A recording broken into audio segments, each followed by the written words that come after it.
FASTag को लेकर अहम जानकारी जो मेरे सहयोगी ने आप तक पहुंचाई। बढ़ते हैं आगे और फाइनेंशियल ईयर 2023-24 के लिए आईटीआर फाइल करने की डेडलाइन खत्म हो चुकी है। हालांकि बिलेटेड रिटर्न 31 दिसंबर तक दाखिल किए जा सकते हैं।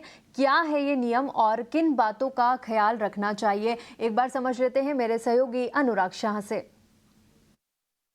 वित्त वर्ष 2024 के लिए जो आईटीआर भरे गए हैं, इनकम टैक्स रिटर्न भरे गए, वो 7 करोड़ से ज़्यादा इनकम टैक्स रिटर्न भरे गए और आखिरी तारीख 31 जुलाई थी और उसके बाद सरकार ने किसी भी तरह का एक्सटेंशन नहीं दिया है। लेकिन जिन लोगों ने रिटर्न नहीं भर पाए उनके लिए एक और मौका है बिलेटेड रिटर्न का, जो पेनल्टी के साथ होगा। 31 दिसंबर तक आप वो बिलेटेड रिटर्न भर सकते हैं। वहाँ पर 5,000 रुपये की पेनल्टी है। अगर आपकी कुल आय 5 लाख से कम है तो पेनल्टी आपके लिए 1,000 रुपये की है। और जो आपकी कुल टैक्स की देनदारी है उस पर ब्याज भी लगेगा हर महीने का 1% का।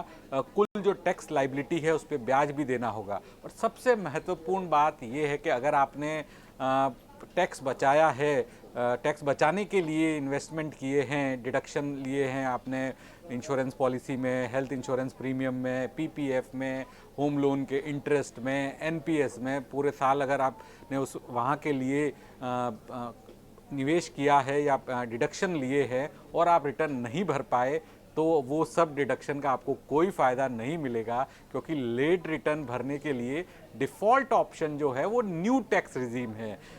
वहाँ पे थोड़ा आपको टैक्स कम लग सकता है अगर कैलकुलेशन के हिसाब से, लेकिन आप शुरू में ही डिडक्शन के हिसाब से आप ओल्ड टैक्स रिजीम में थे और रिटर्न नहीं भर पाए तो अब आपको वो जो डिडक्शन जो थे उनका कोई फ़ायदा नहीं मिलेगा और लेट रिटर्न जो है वो न्यू टैक्स रिजीम में ही भरना होगा, पेनल्टी इंटरेस्ट के साथ।